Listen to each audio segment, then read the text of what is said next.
Good morning, everybody. It's day one. It's 6 a.m. Had some coffee this morning in my room. Getting the day started early. Sunrise should be at 6:50, so we got just about a half hour of darkness before it starts getting bright. Let's get this show on the road. First of many sunrises. So I just backtracked like 5 minutes on the trail because I was messing with my stick pick. Does anyone still use those? I thought I lost the carabiner that I was using to clip it to my pack. And so I was thinking, well, I should just go, I'll pick up another. Then in my head says, oh, but it was a really nice carabiner and we're right here. So I turned around. Finally, when I decided I had gone far enough, turned back around, and then I remembered exactly where I clipped it. It was still there. So that was for nothing. Not a good way to start out, Tex. Not good. Oh my God, look at this. I love this bear bag. I wish I had it. There's a bear on it. Also, kudos to an actual good job of hanging a bear bag. Somebody left the door to the fridge open. Grrr. Leave no trace. Graffiti has no place in the wilderness. All right, that's the best I could do, trying to wipe it off. Probably lost some traction on the bottom of my shoes, but it was worth it. But still way too legible. That is one of my hugest pet peeves. From working at the Grand Canyon, you see that. I mean, sure, it's not permanent and great, but you scratch into a rock with another rock, and here's the thing. Once one person sees that as they're passing by, guess what happens? The next person does it, and the next person does it, and as you're going down the main corridor trails in the canyon, you just got people drawing all over the place, and you never know when the next person's going to use something permanent. And first of all, are you coming out here if every single person that wants to graffiti does it? Is that what you want to see? Name after name after sketch after sketch? Aren't you coming out here to see nature? What are you doing? While I'm on this rant, also, no one cares. No one cares that you were here. Only you care that you were here. So stop telling everybody you were here. No one even knows you. So my buddy Dale Sanders, shout out to Dale. Hey Dale! I think he still has the current record for the AT, being the oldest through hiker. So he posted a link saying that there's a guy, well anyway, look at the sign and then we'll keep walking, Nimblewell Gap. Okay. So apparently there's his friend whose trail name is Nimblewell Nomad. He is 82 this year and he's gonna beat the record. He's already through hiked the trail twice, it said. And he's just going to do it a third time here. So I think he just started a couple days ago. So I'm wondering if I'm going to run into him. And that sign made me think of him because I wonder if, with Nimblewell No Bed being his trail name, I wonder if that has anything to do with Nimblewell Gap here. But one thing he said in his video that I really liked, there was a lady kind of interviewing him. And I guess the question was something like, what's your secret? And he said, it's passion. You have to have something that you look forward to each day that gets you out of bed. That is just fantastic. You feel the same way. You got to find what you really enjoy, and you got to follow that. You got to follow your dreams. Yay! We're back to the game of guessing what kind of poop that is. This one's tough. It's my shoe for comparison. I almost stepped in it. That would not have been good. I don't know. What's out here? Could that be a fox? I don't know. No distinguishable stuff in there besides maybe some garbage wrapper. Just met my second through hiker of the trip, and his name is Greg, which reminded me of my hiking buddy Greg. Hey Greg, shout out. He said he's a Florida man also. He's from Sarasota. So maybe you know him. Sun's finally peeking out. It's 9 o'clock. I don't know, hour and a half I'm expected to hit Springer. Trucking. So in the previous video I mentioned that I ran into a lady and her children doing some hikes, and we had chatted for a little while. I don't remember if I mentioned, but they are fellow Texans, so always a highlight to run into other Texans. But I saw her just now. We just stopped and chatted. Her name is Erica, so hello Erica and all your family. It was such a treat to meet you guys. You know, the best part about hiking this trail is getting to meet everybody, so I like to stop and chat for as long as people will tolerate me. The children that were there, I was chatting with Erica, apparently she has always taken them hiking and camping ever since they were little kids. And you know, they're getting older, and she said she had an 18-year-old who is not so sure it's her thing anymore, so she's just tolerating it. But listen, you guys are gonna be glad that your mom took you out and got you started like this. So not everyone gets to do this. Being out in nature and experiencing all of this is really something special. It's good for your soul. Everyone needs it. So you should tell your mom, thank you. Y'all have safe travels back home. I think this here is Springer Mountain, and I think we're getting pretty close to the top of it.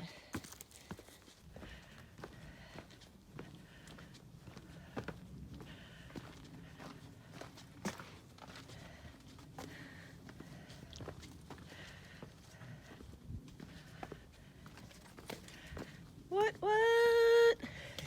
Hi. Hi. We're here. Mile 0. Yep. So when you approach, if you go to your right here, here's your sign, Appalachian National Scenic Trail, Southern Terminus. And then don't miss this, because I hear a lot of people do. Just to the right in here, you've got your register. So be sure you sign the register. And then if you go down to the left, you have, well, first of all, you have a nice view, but you also have this guy right here, which is a pretty famous little sculpture plaque thing. And the first blaze, hold on, let me touch it. The very first blaze of my trip. Yeah. All right, well, shoot, I think I just scared off my only possible photographer, so let's see what kind of pictures I can get here.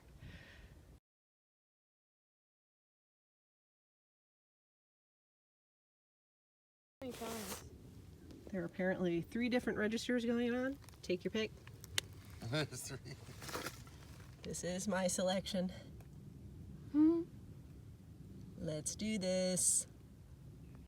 He made me laugh so hard. I said the other day that I don't think I've laughed that hard in a long time. Hey. Hi. So there's just Jim and Nemo, Jordan. Uh-oh, tell me again. Nope, that's not it. We'll come back. It's not Matt. Greg, what is it? Wait, what is it? Matt. Matt. Matt for now. Matt for now. Okay, for now. gotcha. And Jordan for now. And he just left. About to go. I've got Gathering water for the first time. This picture made me laugh. 'Cause you never know what's in the water. You know, cows are going for a swim. Beavers are hanging out. Moose are doing some sunbathing along with the raccoons. Hey, it's the Benton Mackay Trail. And I paused because Darwin said he's doing that trail this season. You know what's nice this year? I was talking with Just Jim up there. He hiked last year too. He went on longer than I did. I think he said he did about 700 miles. But he's going for it again this year also. But what's nice is I don't have any of the anxiety or nervousness that I had last year because I know what I'm doing. I know I can do it. And so the reason I was thinking about that is because with the weather being so beautiful today and I know where the stops are, I'm just really enjoying myself today. And I feel like I was just way too nervous to enjoy too much of any of it last year. Last year I just got on Springer, took some pictures, left. This year I sat down, had a nice big long break there, talked to the other people who showed up, and they were all real nice. And so it's neat. I'm having a wonderful time. Wish you were here.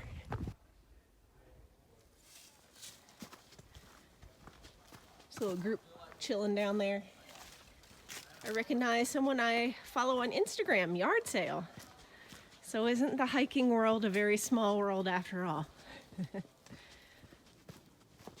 Whee! My first rhododendrons on the trail. Saw a lot of these last year. So it starts. Stover Creek Shelter doesn't have a stream running right by it, so Guthook said to go ahead and get water at the little footbridge, point 1 before the shelter. So that's what I did. I got all my water for the night, and we should almost be there. Oh yeah, first shelter this trip.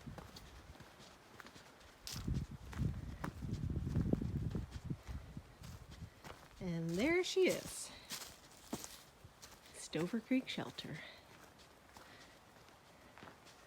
Well, gee, should I be surprised that I'm the first person here when it's 12:30?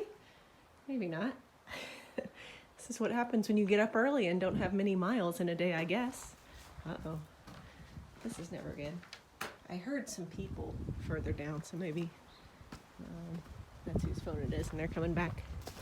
But anywho, oh, we got someone else. Yay, company. I'm gonna set up my tent in the same spot I did last year.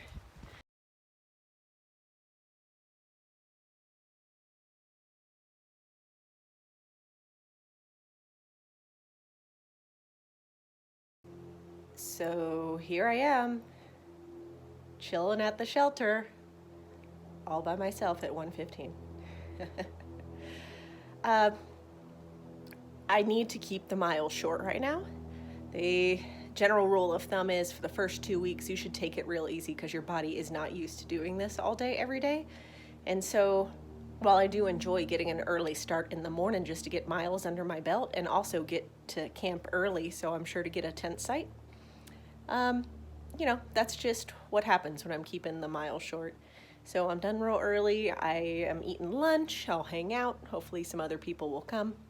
The girl who showed up here earlier, she is not staying here tonight. She had just left her cell phone. That was her cell phone here. So, yeah, just gonna enjoy the day. You know, this is one thing I haven't gotten to do yet. It's usually rush, rush, rush.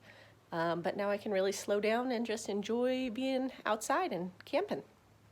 To the person who said the Funyuns would be a bunch of powder at the bottom of the bag at the end of the day, they're not too bad.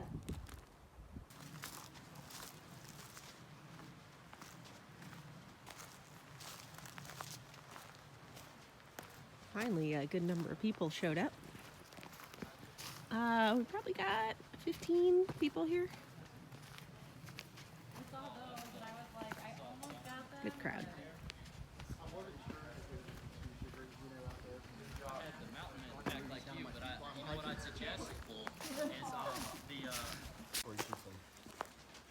Shoot. Oh, I'll be your hook, but I've had the chili flavor.